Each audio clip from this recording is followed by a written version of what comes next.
Okay. Hello, everyone. Welcome to day 2 of our conference 2025. My name is Hosung Yu, and I'm a doctoral student in the Workforce Ed program and here at Penn State.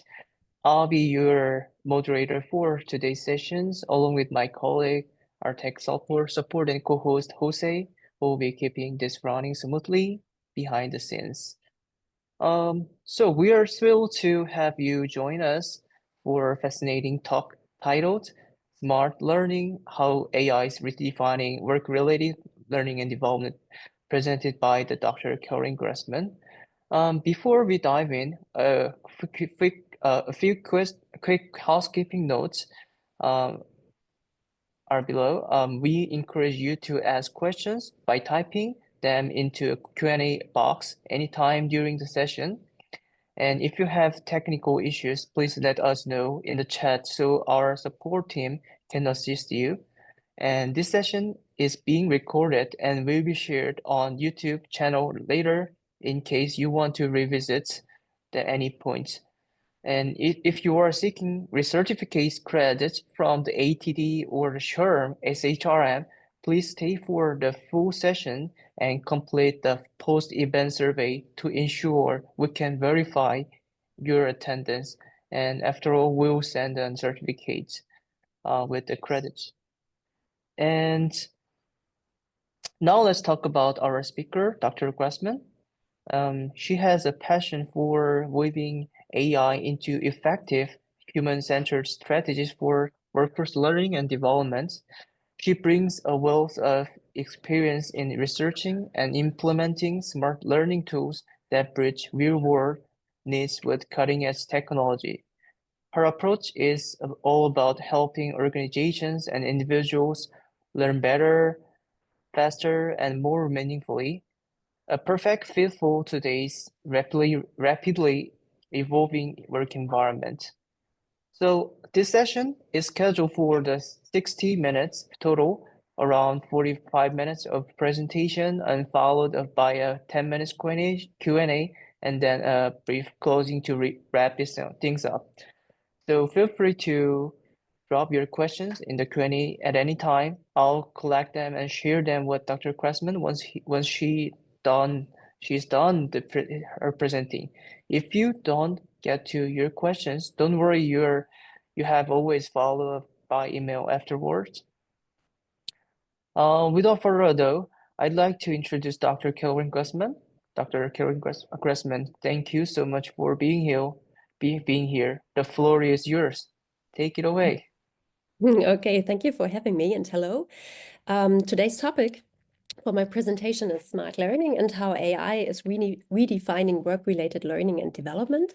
And by work-related learning and development, I mean everything that helps to explain how people learn and grow in relation to their job, how they do their work, and how they get better, and also in relation to their career. So work-related learning and development can be everything from my point of view, which is concerned with formal training, for instance, mentoring, coaching, and also informal learning approaches. Okay, so this is the agenda for today. I will begin with AI integration in the learning process, and there I want to show you a brief glimpse into a current research project where we have a look and make a difference between using ChatGPT as a very specific but also kind of generic by now AI tool and traditional Google search, and how both can help you to attain your learning goals. And we will have a look at specific learning outcomes there. So there's a current research project. Data collection is not completed yet, but I thought it might be of interest for you as well. And then we will move on to the question, does it work in coaching specifically? Coaching is one of the most prominent, so to say, learning approaches.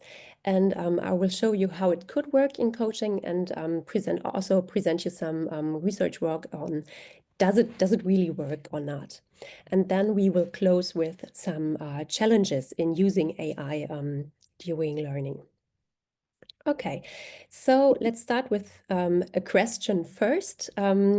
Probably you are already used to use Mentimeter as a survey. This is not really a survey, it's just one question, which is what are the first things that come to mind when you hear AI and work-related learning? So please follow either the QR code or the link. I wait a few seconds for you to grab your smartphone or just type the link into your laptop. And then I move over to Mentimeter.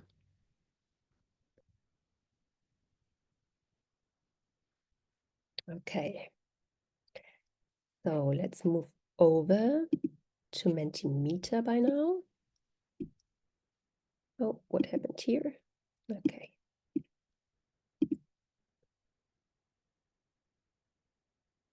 So we have some first responses already. We just wait a bit more. 12 responses. Okay. So we see here some important things like cheating, productivity, it's fast, it's about machine learning and automation, it's still human dependent, skipping the process. What else? Too easy. Okay, this could be interesting for my next part. It's instant, it's individualized, replacement, which could be also important if you think of replacement of humans in their job. This is not the core point, I would say, in my presentation, because it's about learning and how you could use AI for learning and development, developing as a human, I would say. But sure, it's oftentimes discussed in the context of replacement as well. So I think we covered the most important ones, maybe innovation, which could also be interesting in the realm of learning. I did not have prepared some research work on innovation, but I can totally see the point. And robot. Okay. So thank you very much. Productivity and cheating was the most dominant one. And now I move over to AI integration in the learning process. So as I already said, I want to show you some preliminary results of a current research project. And we focused in this research project on ChatGPT, because ChatGPT is already so, so many people use ChatGPT by now that we've felt comfortable that this specific AI tool could be promising in learning and education, because many people know ChatGPT and are motivated to use it. And the influence of not only ChatGPT, but natural language processing tools in general on learning and education is indeed considered enormous. It is oftentimes or primarily discussed in higher education, rarely, I would say, in work-related learning. So it's oftentimes about cheating, for instance, about examination types, how students learn, do they cheat more? Can we safely use ChatGPT or not? The quality of the answers and so on. I would say it's kind of different, related but different in work-related learning, where it is more about adult learning and how to do your job better, or how to progress in your career. So it's less about cheating, for instance. It's about, can I use AI tools just like ChatGPT to become better, to learn new things, to do my job, or to get better in the future, or to progress in my career. So slightly different focus, I would say. And there are two oppositional assumptions here. As when we compare ChatGPT, using ChatGPT against traditional approaches, and by traditional approach, I mean just a regular Google search or something like that. So using a search engine without AI tools being integrated. And there are two oppositional assumptions, where some expect that using AI tools such as ChatGPT may increase work-related learning. Why? Because it is fast, it is easy to use. you just mentioned it in the Mentimeter survey. You can already get feedback. You get a very fast answer specifically for your question. And this is why some may expect that AI may increase work-related learning. But on the other hand, AI may also inhibit work-related learning. How's that? Because you may not think as deeply through the topic, through the answer, or learning topic as compared to just Googling things, because you get one answer and maybe it's not the answer that you really need, and then use another prompt when using ChatGPT. But in a traditional Google search, you would open up some various sources, oftentimes compare the content to each other and reflect on it more deeply. So we've got two expectations here. One, that AI tools may make it better, and then the other one is make it worse.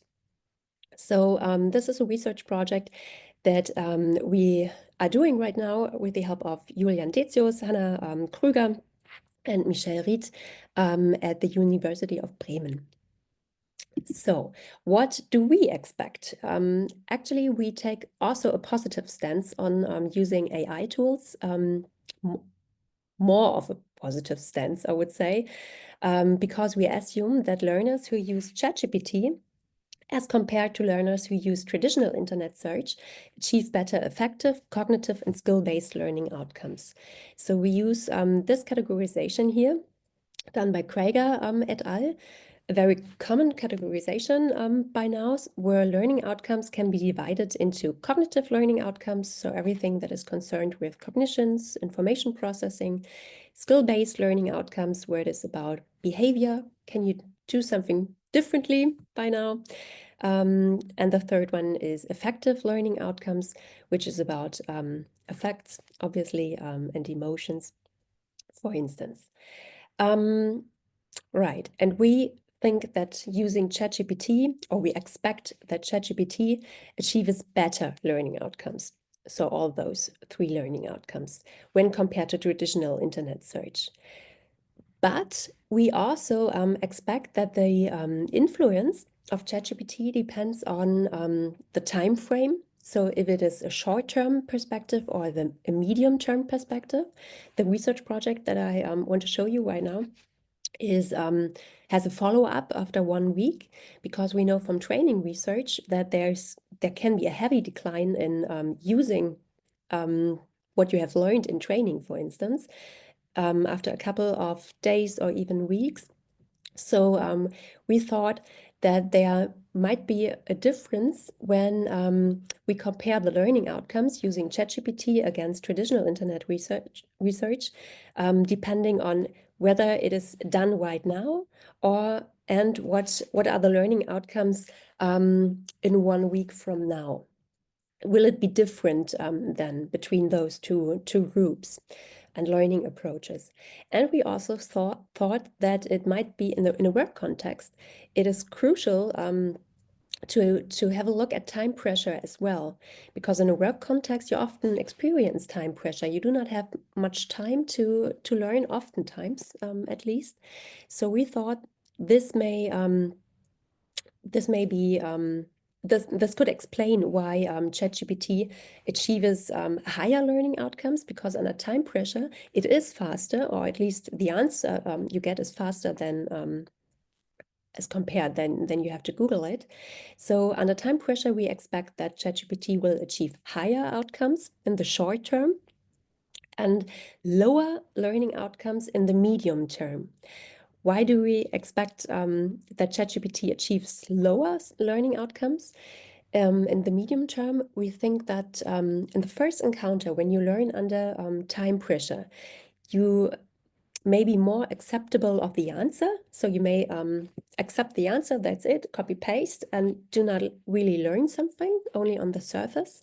And this might show especially 1 week after, because there, if you haven't learned much, it will show 1 week later. Stronger than for the learners who use traditional internet search. So these were our expectations. And this is what we have done. This is our experimental design. We measured all those learning outcomes. So on those three learning outcome levels, affective, cognitive, and skill-based. And then we've got 4 different groups of learners, independence of time pressure or not, and using ChatGPT or traditional internet search like Googling without AI tools. And then we had one group of learners who were allowed to use ChatGPT under time pressure, and one without time pressure, and the same for the internet group. So 4 groups, and the learning environment was based in a statistical task.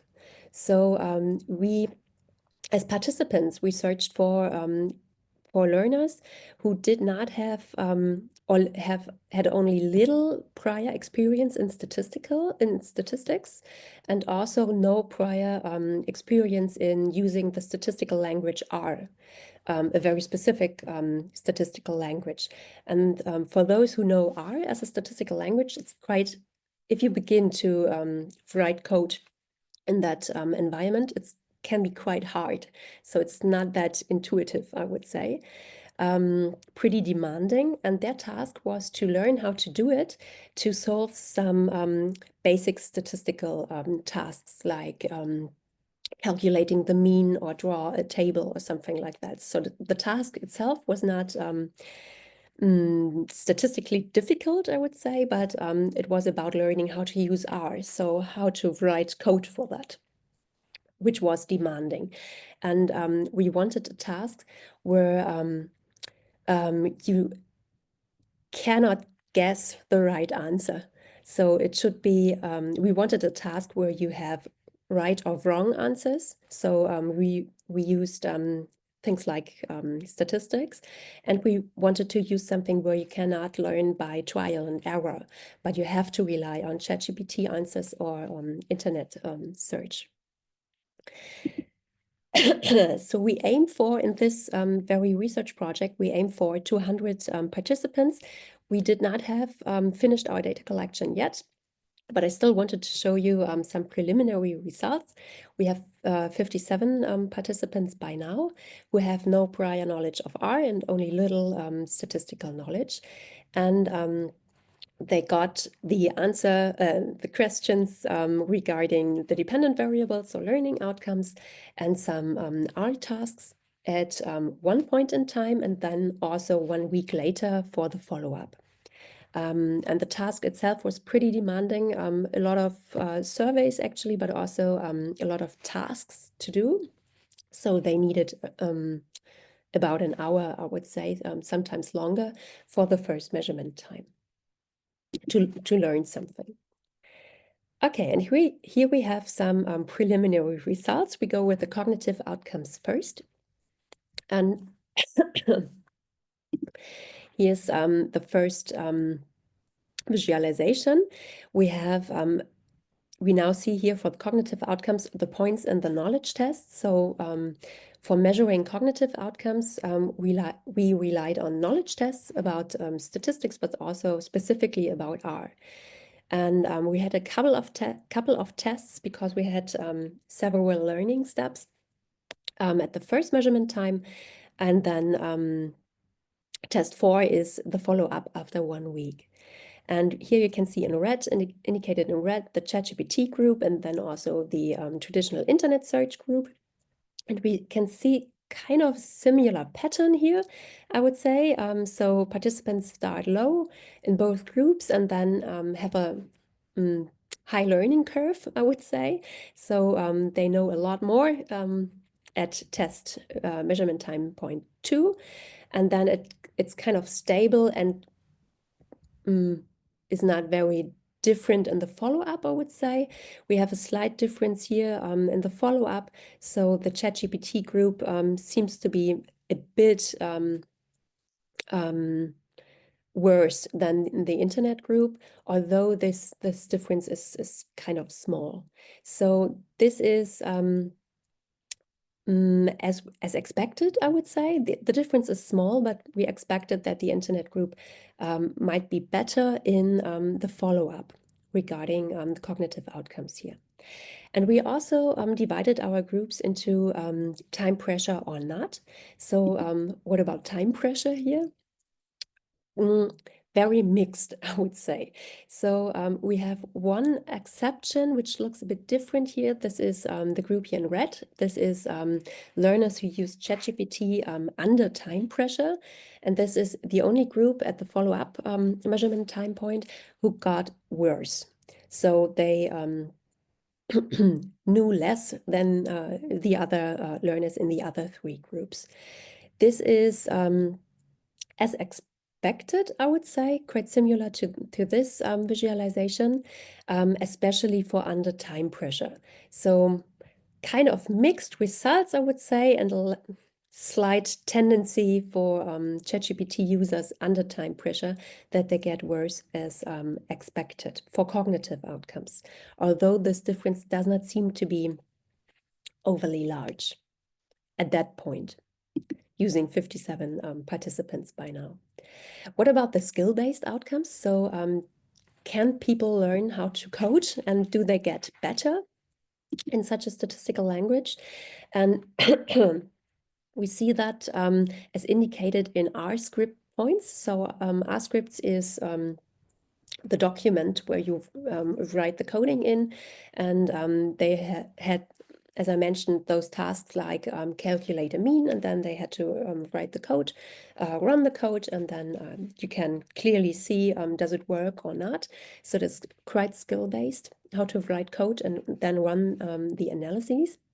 And we see here quite a difference between, in the beginning, between ChatGPT and internet learners. The ChatGPT group started very much higher than the internet group in the first part of the experiment. But then we were more interested in the script 2 phase after several learning instances. And there's no real difference there, not as expected.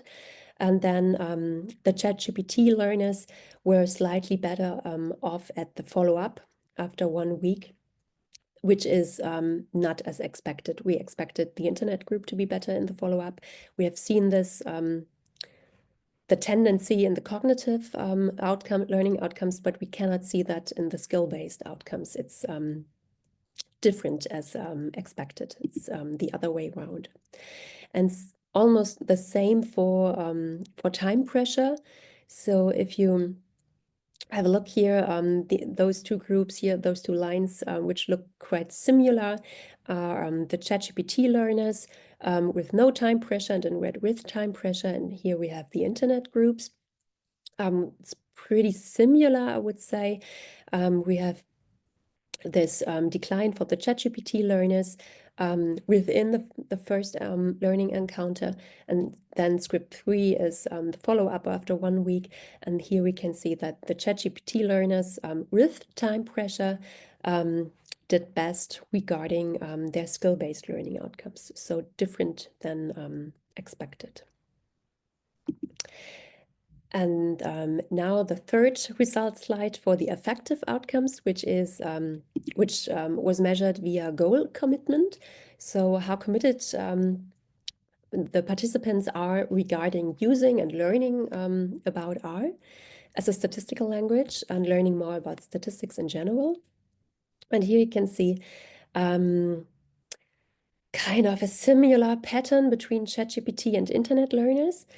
So a heavy decline in the beginning throughout the first point in time, so to say. I guess this decline is because all those tasks are pretty demanding, and probably they got tired and became less committed during the experiment to learn more about R because it was quite tiresome. And afterwards, here T3 and T4, so time 3 and time 4 was measured at the follow-up after 1 week. And we see here not a decline in goal commitment, but it got better 1 week after. And we see slightly better effective learning outcomes for the ChatGPT group, but it's a small difference, I would say. And what about time pressure here?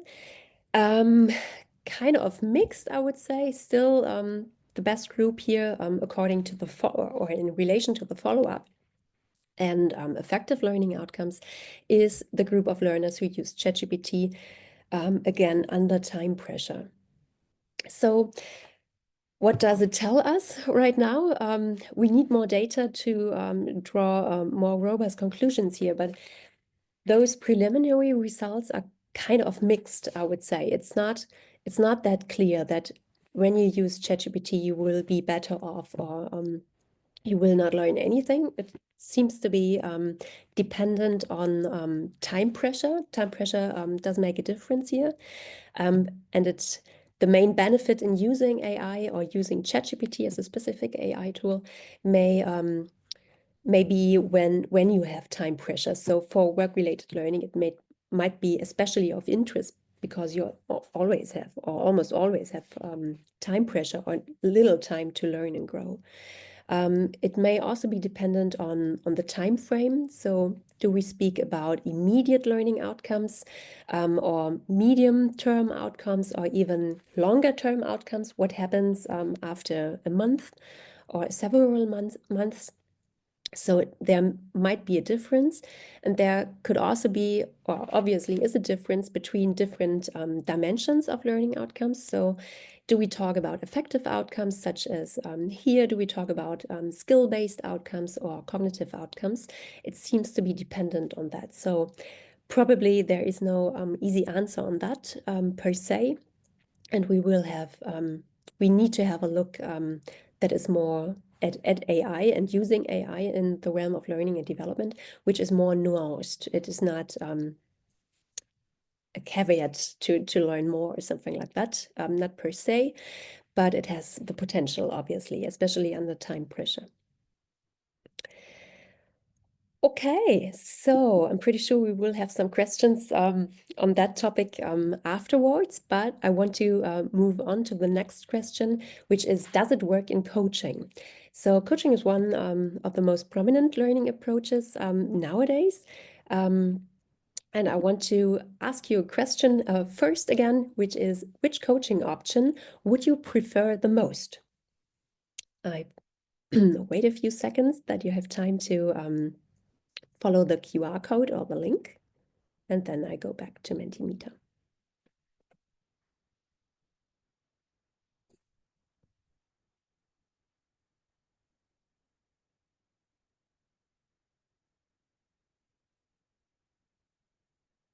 Okay, so now I switch back to Mentimeter.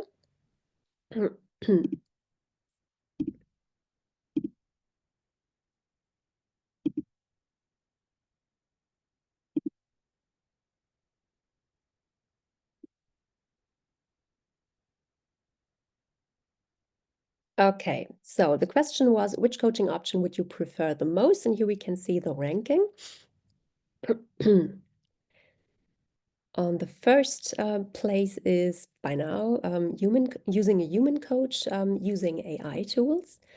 And then on the second place, human coach without AI tools, then self-coaching, then AI coach or AI coaching, and then no coaching, which is a good sign that you did not choose no coaching on the first place. But interesting, it's really interesting that you picked human coach using AI tools. Obviously, it is related to the conference right now, and maybe it is a selective group, but it seems to be the most preferred option for coaching. Interesting. Thank you very much. I will go back to my slides. So obviously you as potential clients are open for human coaches to use AI, but would not prefer to use AI coaching per se without a human coach, if I interpret the ranking correctly. So let's see. I was, Carsten Chamoli and I were interested in, can it work? Can AI coaching work at all? Because it is heavily based on the working alliance to a human actually. So how could it work with a non-human coach instead? And we used some criteria for successful use of artificial intelligence. And we used those 8 that determine if you can successfully use AI in general. So it is more successful to use AI when there is a learnable function with a well-defined input and output. So when it is clear what's your input and what's your output. When you have large data sets, clear feedback, no very long chains of logical steps. So it works better if there is no long moment of thought, so to say. If there is a high tolerance of making mistakes, so when it is okay to make mistakes, it would be less okay to make mistakes in a medical setting, I would say, or yeah. So this would not be that appropriate or not that successful if it is done only with AI. It is about a learned function that should not change constantly. And obviously, there should be no need for physical skills or mobility. Otherwise, we would speak about robotics. And the last the last thing is no requirement to explain the decision. So it works better or more successful when we do not have to explain how the decision has been reached. And we took those criteria and matched them along 7 steps of the coaching process. There are very diverse approaches to coaching, of course, but we used a very systematic approach, which has 7 steps. We used a systematic approach because we needed to see whether there is some potential for using AI or not.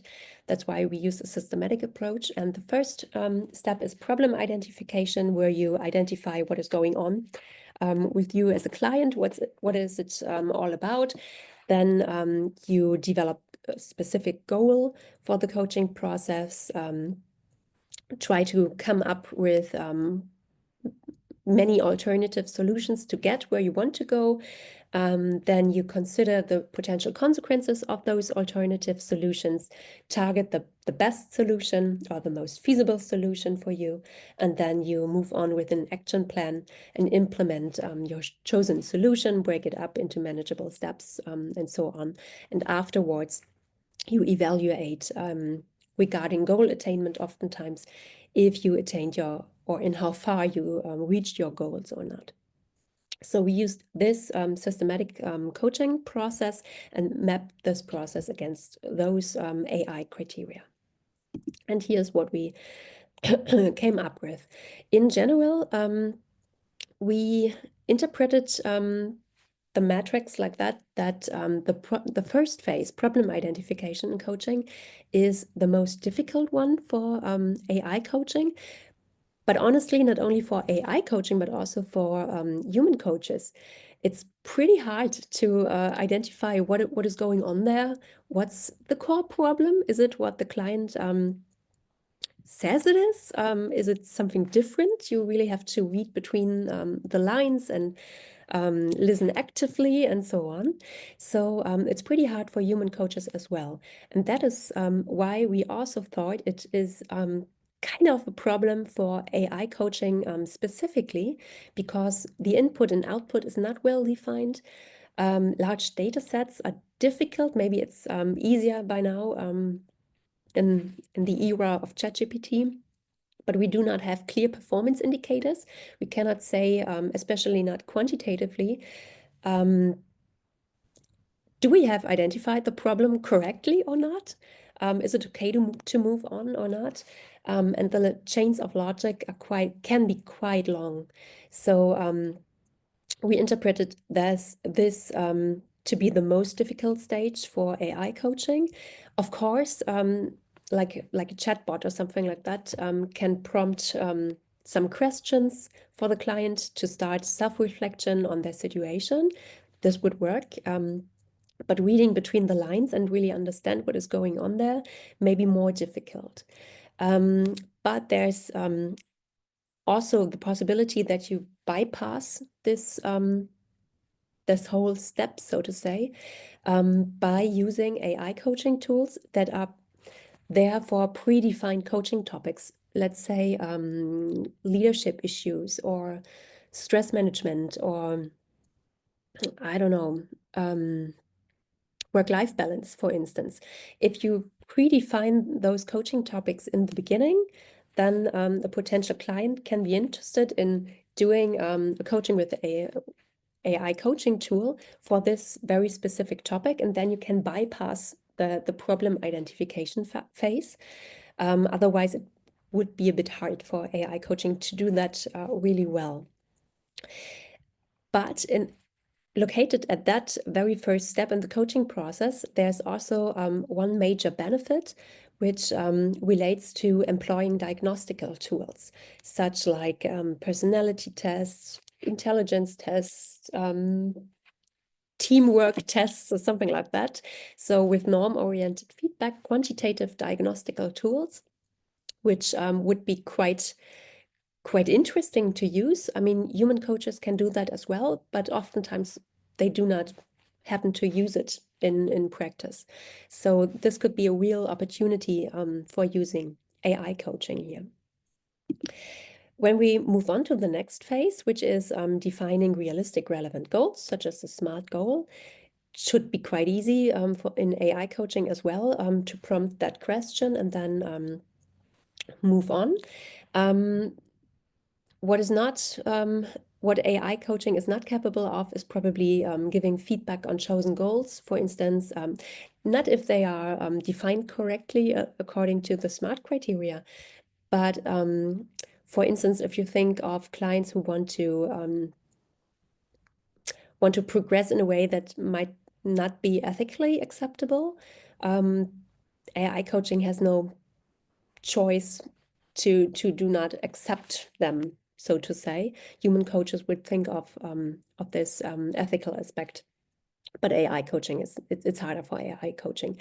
But anyway, it's besides those ethical considerations, it should be quite easy to integrate AI coaching here for that step. The next step is to generate alternative solutions. So you've got the client has their goal, and then you imagine all possible solutions to get there. And this should be as easy as for human coaches, I would say.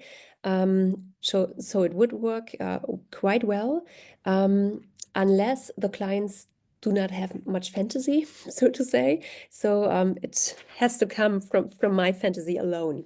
What kind of solutions get me going?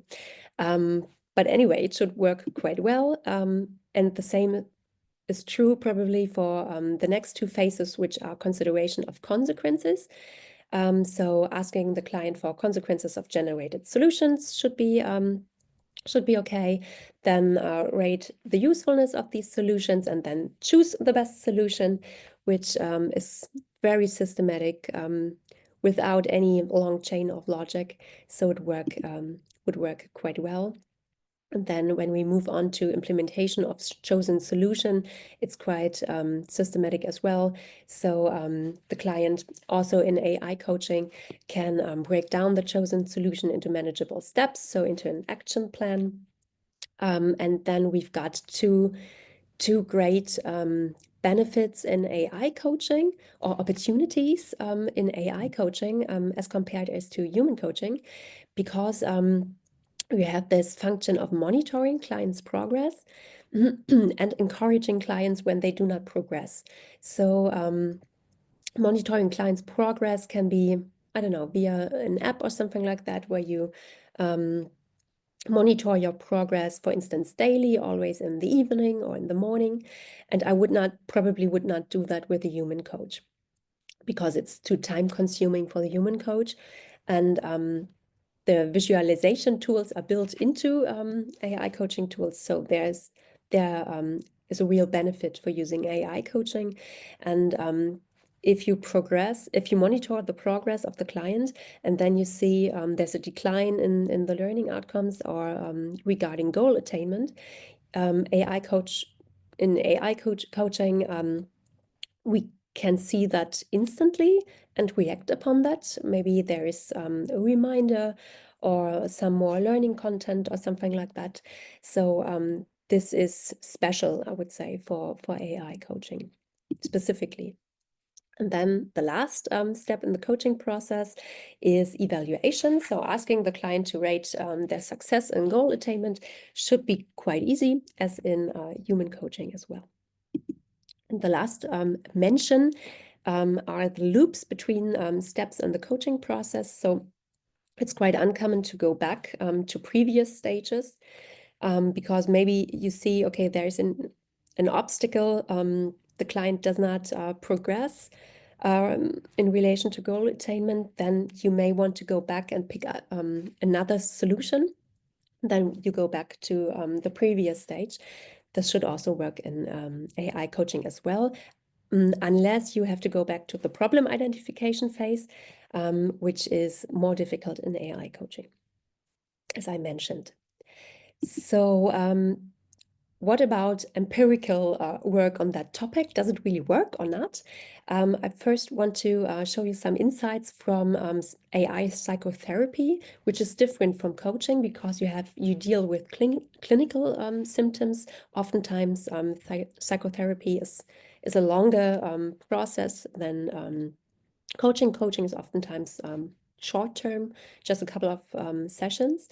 But anyway, the research in AI psychotherapy is much richer than in coaching. So I wanted to show you some insights here. There are a lot of research papers out there showing that it does help in, for instance, reducing depression symptoms or anxiety symptoms or reduction in overweight. It also helps to reduce secondary symptoms, so not the primary clinical symptoms, but also other ones that not have been targeted by AI tools specifically, such as improved overall health. And overall, it does not appear to be inferior to traditional psychotherapy, which is a good sign for everyone who suffers and needs help and has no access to human psychotherapists. What about coaching? From my point of view, it's still unclear for AI coaching because there are a couple of research papers out there, but not that much like in AI psychotherapy. But some papers are out there showing that AI coaching enhances goal achievement, which is great because goal achievement is oftentimes the key outcome in coaching. But it's not helpful for everything. So this study showed that it does not enhance resilience, well-being, or stress. But at least for goal achievement, it seems to be as effectively as coaching with human coaches. So not that bad of a sign for AI coaching. And there are a lot of mixtures in between. So your first place on the ranking was a human coach using AI tools, and this may be the best way to go because it does meet the expectations of the clients, and probably helps well in goal achievement. Okay, so we have a few more couple minutes left. So we will end this presentation with some challenges, and I want to ask you again, this is the last question for today, at least here in this presentation. The question for you is, what is your greatest concern about using AI in professional learning and development? I again wait a few seconds so that you can follow the QR link or the link down below.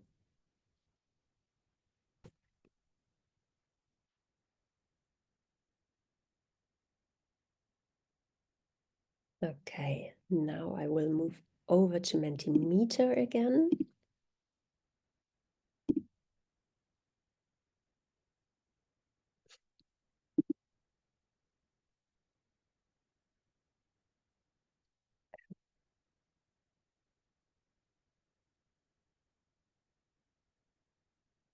We have some responses already. We have privacy, testing, creating laziness, security, biases, engagement, lose personal touch.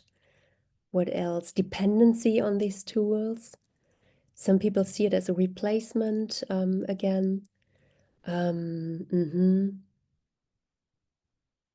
Okay, so great concerns, I would say, about using AI.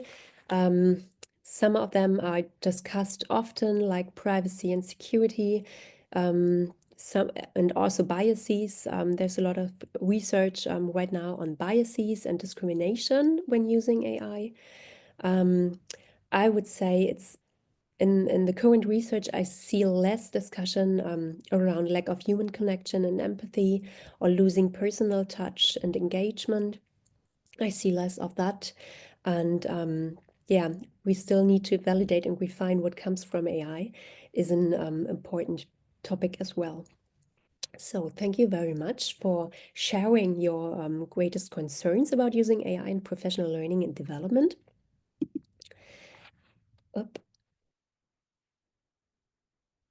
Okay, go back to the presentation. So there are quite a lot of concerns when applied in learning and development.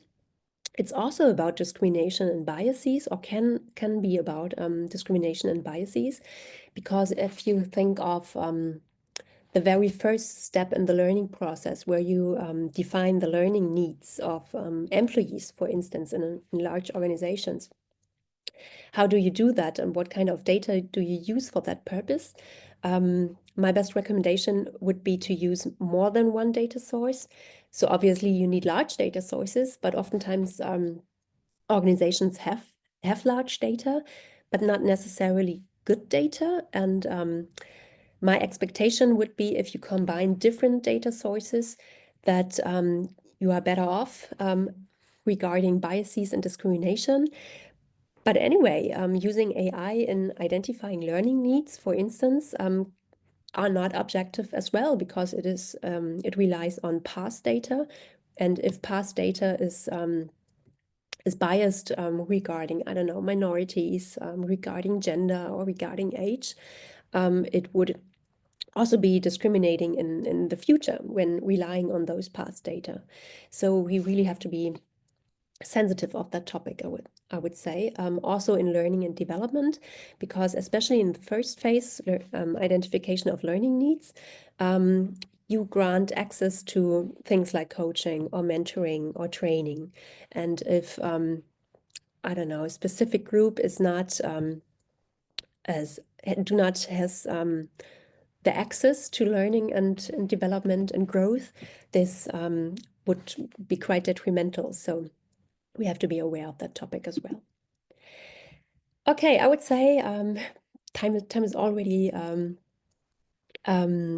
done almost. So my takeaway for today's presentation is that AI can facilitate a quicker, more flexible, cheaper learning process, which is suitable for a large audience, which is great. And it may also democratize learning in a corporate setting, especially for a target group that traditionally has no or just a limited access to learning, such as training and mentoring and coaching.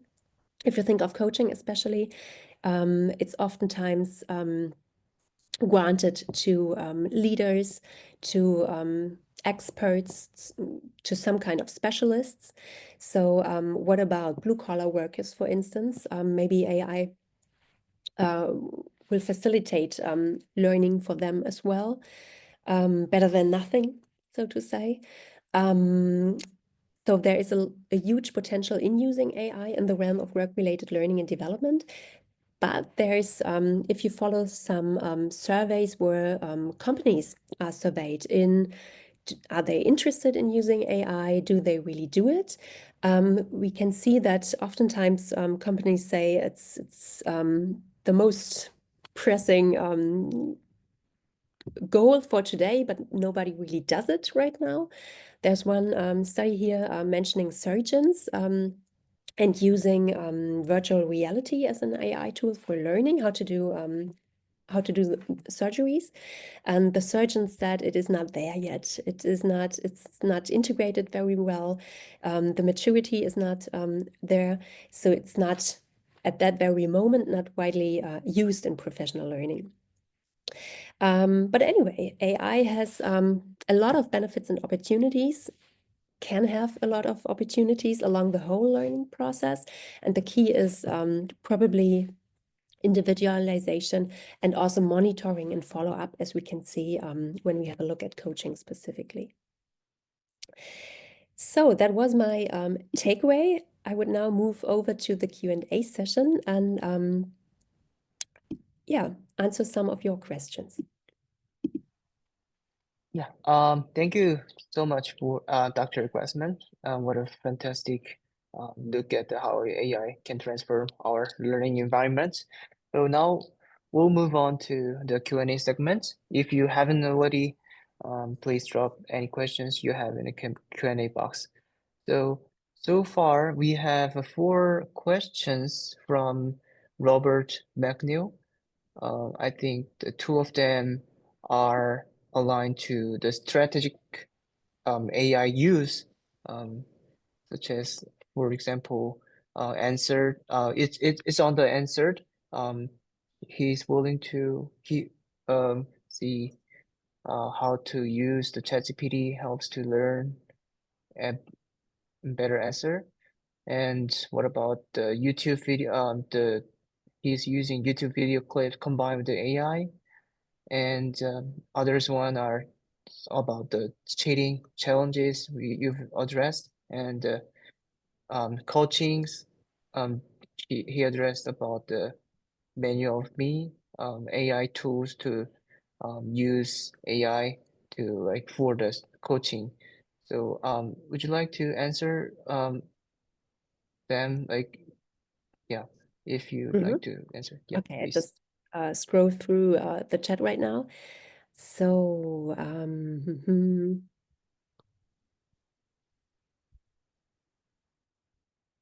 can I see the questions? Yeah, it's on the Q&A tab. Okay. Which, yeah. Okay. do you see? Okay. Yeah, right now. Thank you very much. Okay, so what does your research mean for the definition of cheating? My main point wasn't much about cheating, I would say. So we didn't have a look at cheating specifically because we encouraged our participants in the research project that I just showed you that they use ChatGPT and internet research for learning. So it was an active encouragement, and maybe you can also relate back to cheating then. There are also some out there in the realm of education, I would say, and higher education specifically, who say, okay, it is not going anywhere. So let's change examination types, which are not only about reproducing content or something like that, because ChatGPT is really good in that, in summarizing and finding the core points and so on. Maybe it's more about problem solving, for instance, with the allowance to use ChatGPT for gathering information or something like that. But you have to solve the problem on your own, as long as ChatGPT cannot do that on its own. So maybe this relates back to cheating. In the workplace context, I would say it's little about cheating. In other contexts, I would say, for instance, in recruitment and personnel selection, which would be more about cheating and can you cheat personality tests or something like that? But it's less of an interest in work-related learning, I would say. Okay, so we've got, as a chef, I find using YouTube videos combined with AI to be incredibly effective. Can test recipes in real time and get feedback quickly from my clients. What about using AI in a group setting? Are you researching this? No, not yet, but very interesting question. And we've got some discussion around that. What about the social aspects? You also mentioned that do we lose touch to humans when using AI? And this is kind of in the direction, is ChatGPT or another AI tool can that be another group member, so to say? So if we have 5 team members and then we use ChatGPT, is it our 6th group member then? I don't know yet. Some say it is not a human. How can it be a group member then? But there's also some basic research using social robotics that show that humans feel a connection to AI tools. So there's no connection back, so to say, but humans do build working alliances with chatbots and so on. So why not? How does it change group dynamics, which is kind of an interesting question. Okay, so the last one is, have you heard about creating a manual of me using AI tools to help coaches to learn how to help their clients as they coach them? The manual of me would give a history, styles, fears, best ways to give feedback, etc. I did not hear about that with the name manual of me. I will have to look that up afterwards. But there is not really a debate, more the expectation and the hope that there will be a development of many AI tools using that human coaches can use in their work to get better, to get instant information via, I don't know, facial expressions, verbal expressions, and something like that, to get a reminder, okay, we talked about that in the last session, or oh, here could be the point could be about fear or something like that, which would be quite convenient as a human coach, I would say. So this could be really helpful for augmented coaching, where human coaches use AI tools in their work. So I do not have any research on that topic, but I think there lies the future of coaching, I would say. And there's another one in answered tab. Ah, Yeah, yeah, you can see. Got a question. Okay. Can you see it? Yeah.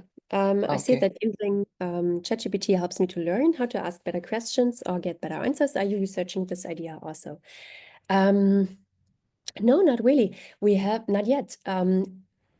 As I said, we also have recorded the screens when participants or the learners use ChatGPT, and also in the traditional research or search engine group. And we have a look at that very moment, so to say. What do they really do? What kind of prompts do they use? What kinds of prompts are more successful when doing their job, or when solving the statistical problems? So I do not have any results on that yet, but we want to have a look at that.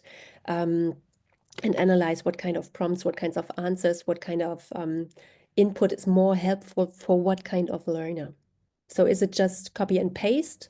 Is it about using the best question possible, and then you do not have to change the answer and think through it because the question already was quite good? So I do not have any answers on that yet. Yeah.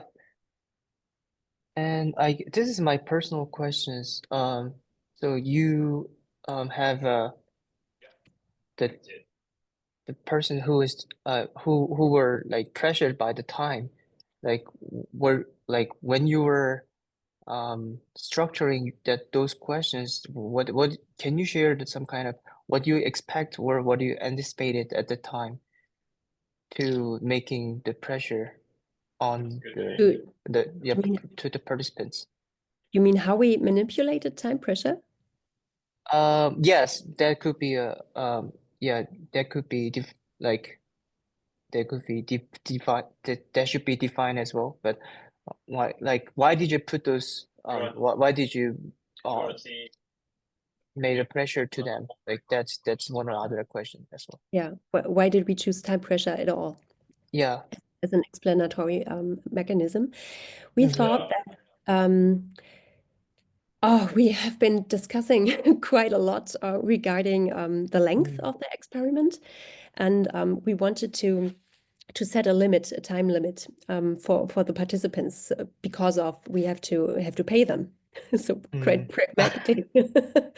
And then we thought, okay, after 1 hour we stop. And then we thought, okay, this is quite it's quite discriminating. When you use ChatGPT, you are way faster and get more money because you are faster, and as compared as to the other group. So we thought, okay, we cannot set an appropriate time limit. So we have to manipulate whether there's time pressure or not. So we came up with a discussion on time pressure because using ChatGPT is way faster or can be way faster than using Google or other search engines. This is why we came up with time pressure, because we also discussed how is it in real life in your work? Do you have much time or not? Probably not. Or it would be better to use just a small chunk of time. So we came up with time, and specifically time pressure, because time pressure is one of the core work characteristics, so to say, in a broader framework, when it's not only about learning and development, but also work in general. Yeah, and how did we manipulate time pressure? 2 ways. The learners in the time pressure group had kind of large clocks in front of them. So they are getting reminded of time constantly. And then because we did that experiment in the lab, the study coordinator was quite helpful because she went through the aisles from time to time, made some notes on their notebook, and reminded them of the time.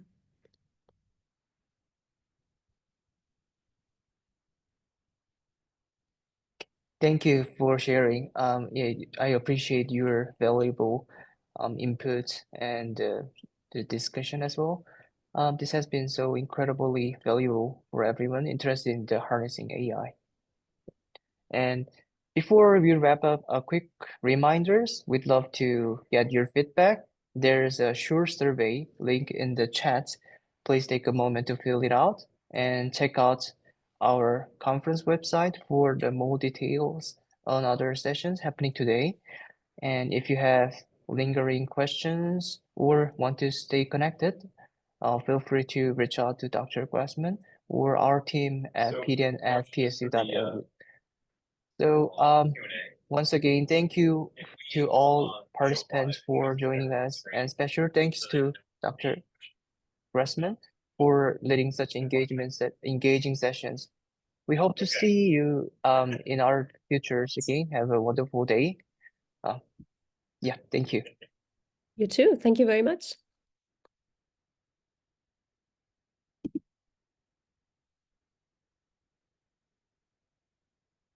Okay.